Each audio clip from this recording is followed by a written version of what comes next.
नमस्कार दोस्तों, स्वामी प्रसाद मौर्य के बयान पे लगातार चर्चा जारी है और बीजेपी इस पर लगातार वार कर रही है और कहा जा रहा है कि सनातन धर्म, हिंदू धर्म का अपमान स्वामी प्रसाद मौर्य कर रहे हैं और समाजवादी पार्टी के अखिलेश यादव कहीं ना कहीं इस पर मौन है और वो अपनी चुप्पी नहीं तोड़ रहे हैं।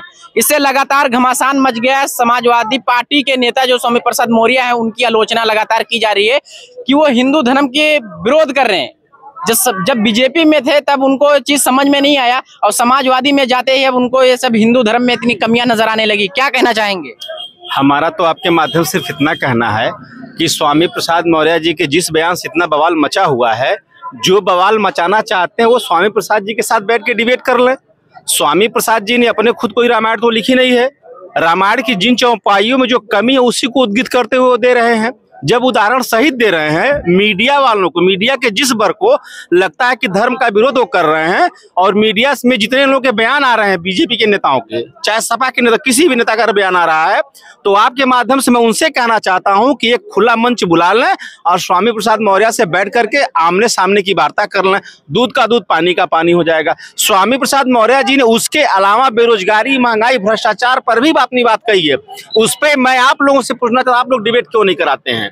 उस पर भी तो सवाल पूछना चाहिए। लेकिन आपको ऐसा लगता नहीं चुनाव का समय है, 24 में चुनाव होना है देश में, और अगर स्वामी प्रसाद मौर्य इस तरह से बयान देंगे तो 2024 लोकसभा पे असर पड़ेगा? देखिए, लोकतंत्र में मीडिया को चौथा स्तंभ माना गया है, तो आपकी भी जिम्मेदारी बनती है कि जिन्हें आपत्ति है उनको बुला के सवाल कर लीजिए, ना कि आम जनता से सवाल पूछ करके पूरे देश को गुमराह करने का काम आप लोग बंद कर दीजिए। अगर आपको लगता है कि स्वामी प्रसाद मौर्य जी के बयान में कोई कमी है, जो आपसे कहता है कमी, उसको खुद बैठाइए, उससे जवाब लीजिए उन्होंने क्या गलत कहा है। स्वामी प्रसाद मौर्य जब बीजेपी में थे, उनके साथ में थे, मंत्री थे, तब उनको ये कमी नहीं समझ में आई? भाई, आप इन सब चीजों को जाके उनसे पूछिए ना, जिनको कमी नजर आती उनको पूछिए। मुझे तो कमी नजर नहीं आती है, इसलिए मैं कोई सवाल नहीं करता हूँ। आप स्वामी प्रसाद मौर्य जी के बयान का समर्थन करते हैं? मैं तो कह रहा हूँ, अपने घर से उन्होंने नहीं कहा है, उन्होंने उन बातों को कहा है जिन बातों को मोदी जी ने कहा, मोहन भागवत ने कहा। 95 में माननीय सुप्रीम कोर्ट ने मोहर लगा दिया हिंदू विचारधारा पर कि वो कोई धर्म नहीं है, वो एक विचार, जीवन जीने की शैली है। वो तो वही कह रहे हैं ना। अपने पास से कोई रामायण लिख के तो उन्होंने कहा नहीं है। जो पहले की ग्रंथ लिखे गए हैं उन्हीं में से वो कह रहे हैं। जिसको भी दिक्कत हो वो बैठ कर उनसे डिबेट कर लेना। घूम करके जनता से पूछ करके पूरे देश को गुमराह करने का काम ये आप लोगों को बंद करना चाहिए। सीधा सवाल जिसने कहा, जिसको आपत्ति, उसको एक मंच बता दीजिए, मंच दे दिए, आदमी अपनी बात कह लेगा। जी, क्या कहना चाहेंगे इन सारे जो चर्चा चल रहा है, जो जिक्र हो रहा है स्वामी प्रसाद मौर्य? पहले तो आपको ये कहना चाहता हूँ, मीडिया वाले इन बातों को क्यों नहीं दिखाते जिन ग्रंथों में वो लिखा हुआ है। ये तो बहुत विद्वान है स्वामी प्रसाद मौर्य, जो उनको कंठस्थ याद है, उन पर डिबेट क्यों नहीं करते? ग्रंथों में ऐसा क्यों लिखा है? क्यों कई 1000 सालों से लोगों को सताया गया है, उस पर क्यों डिबेट नहीं होती? अगर स्वामी प्रसाद मौर्य कोई सत्य खोज के निकाल के बता रहे हैं और मीडिया बार बार उनको टारगेट कर रही है, टारगेट किस लिए कर रही है? समाजवादी पार्टी से जुड़े हुए हैं, इसलिए टारगेट किया जा रहा है। लोग सवाल ये उठा रहे हैं कि वो बीजेपी के साथ में थे तब वो ये सब उठाते रहते हैं इस बात को।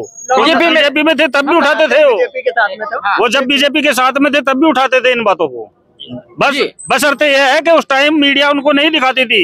ये जो आजकल गोदी मीडिया है ना, समझ रहे हैं? गोदी मीडिया, ये गोदी मीडिया जो है ना, ये देश को भ्रम में डाल रखा है, भ्रम में डाल रहा है, इन्होंने भ्रम फैला रखा है। ये महंगाई पे कोई बात नहीं करेंगे, बेरोजगारी पे कोई बात नहीं करेंगे। भारत भुखमरी में कौन से स्थान पर चला गया है हंगरी इंडेक्स में, उस पर कोई बात नहीं करेंगे। इन्होंने 5 करोड़ लोगों को राशन मिलने के बाद भी, अरे इन्होंने इस कदर जो है भुखमरी ला दी कि खुद प्रधानमंत्री को कहना पड़ रहा है कि 80 करोड़ लोगों को हम 5 किलो राशन दे रहे हैं। सब लाइन में लगा दिए हैं। जी, क्या कहना चाहेंगे? हम ये कहना चाह रहे हैं, इनको आपने जैसे कहा कि स्वामी प्रसाद मौर्य बीजेपी में थे इसके पहले, तो मैं आपसे ये भी कहना चाहता हूँ कि बीजेपी में वो रहकर ही ये जानकारी उनको प्राप्त हुई। बीजेपी में रहने के, हाँ बिल्कुल, ब्राह्मणों के बीच में रहकर उनकी यही जानकारी हुई, तब यह जाकर सपा में ऐसी बातें कर रहे हैं। उल्लंघन करने का जवाब उन्होंने सीखा पहले उन लोगों के पास कि ये तो यहाँ ऐसी भावना है, तभी तो वो ऐसा कर रहे हैं। और रही बात मोदी की गारंटी, मैं आपके चैनल से माध्यम से ये कहना चाहता हूँ कि मैं कहता हूँ मोदी जी को मैं राशन दूंगा अकेला और दाल चावल गेहूं, लेकिन मैं नमक तेल और अन्य चीज गैस उसका नहीं दूंगा। कौन इसके जिम्मेदार होगा? उसका उसमें और लागत होती है, सब कुछ है?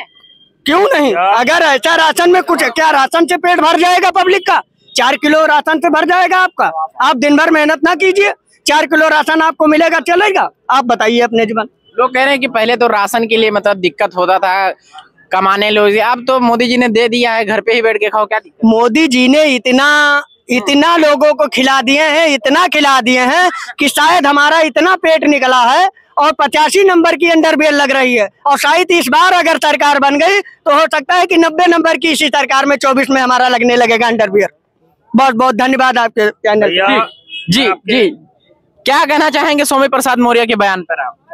स्वामी प्रसाद मौर्य के बयान पर हमारे राष्ट्रीय अध्यक्ष माननीय अखिलेश यादव जी जो बयान दिए, मैं उनके समर्थन में हूँ। स्वामी प्रसाद मौर्य के समर्थन करते हैं बयान? मैं समाजवादी पार्टी के राष्ट्रीय अध्यक्ष माननीय अखिलेश यादव जी का समर्थन करता हूँ। स्वामी प्रसाद मौर्य का नहीं? स्वामी प्रसाद मौर्य का मैं समर्थन नहीं करता हूँ। जो राष्ट्रीय अध्यक्ष जी निर्णय लेंगे हम उनके साथ हैं, उन्हीं के साथ रहेंगे, क्योंकि हमारे नेता माननीय अखिलेश यादव हैं, ना कि स्वामी प्रसाद मौर्य हैं। हमारे पार्टी के मालिक वो हैं, पार्टी का मालिक जो कहेगा वो हम लोग कार्यकर्ता। आपका व्यक्तिगत विचार क्या है बयान? हमारे व्यक्तिगत विचार जो राष्ट्रीय अध्यक्ष जी के विचार हैं वही हमारे विचार हैं। तो राष्ट्रीय अध्यक्ष जी का तो एक अलग विचार होगा, आपका व्यक्तिगत नहीं टिप्पणी है, आप कैसे सोचते हैं? जब हमारी विचारधारा है इसीलिए मैं उनके विचारधाराओं के साथ हूँ, इसीलिए समाजवादी पार्टी में हूँ।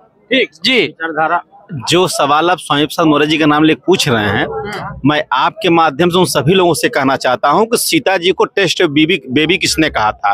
एक सवाल उनसे भी भारतीय जनता पार्टी के पूर्व मुख्यमंत्री सतीश जी से पूछ लीजिए, जिन्होंने दिनेश जी, जी हाँ दिनेश जी से पूछ लीजिए, जिन्होंने रामचंद्र जी को अवैध औलाद बता दिया था। उनके कैबिनेट मिनिस्टर जा करके डॉक्टर संजय निषाद से पूछ लीजिए। आप लोग उनसे सवाल क्यों नहीं पूछते हैं? धर्म के नाम पे जब हथौड़ा मारते हैं तो आप लोगों की बिग्गी बंद हो जाती है, और कोई व्यक्ति सच्ची कह देगा तो आप घूम घूम के बैठ लेते हैं। क्या विचार है? जरा एक बार फिर से डॉक्टर संजय निषाद से और दिनेश जी से पूछ लीजिए, उन्होंने टेस्ट बेबी क्यों कहा था, इन्होंने रामचंद्र जी को अवैध औलाद क्यों कही थी? इस पर भी सवाल उठता है, पूछना चाहिए आप लोगों को। लोग कह रहे हैं कि ये इस तरह से बयान देने से वोट में सेंध लगेगा। बीजेपी के पिच पे बैटिंग कर रहे हैं। बीजेपी की पालतू मीडिया कह रही है और लोग नहीं कह रहे हैं। बीजेपी की पालतू मीडिया सिर्फ कह रही है, तो इससे वोटों का बंटवारा नहीं होगा, नुकसान नहीं होगा समाज में। मैं सब पहले ही आपसे कह दिया, स्वामी प्रसाद मौर्य जी ने बहुत सी बातें कही, बेरोजगारी की कही, महंगाई की कही, भ्रष्टाचार की कही, लूट की कही, उस पर कोई डिबेट चलता नहीं है। और स्वामी प्रसाद मौर्य जी ने कोई अपने पास से ग्रंथ नहीं लिख करके लिखा है, ये पहले की लिखी हुई किताबों का उल्लेख कर रहे हैं।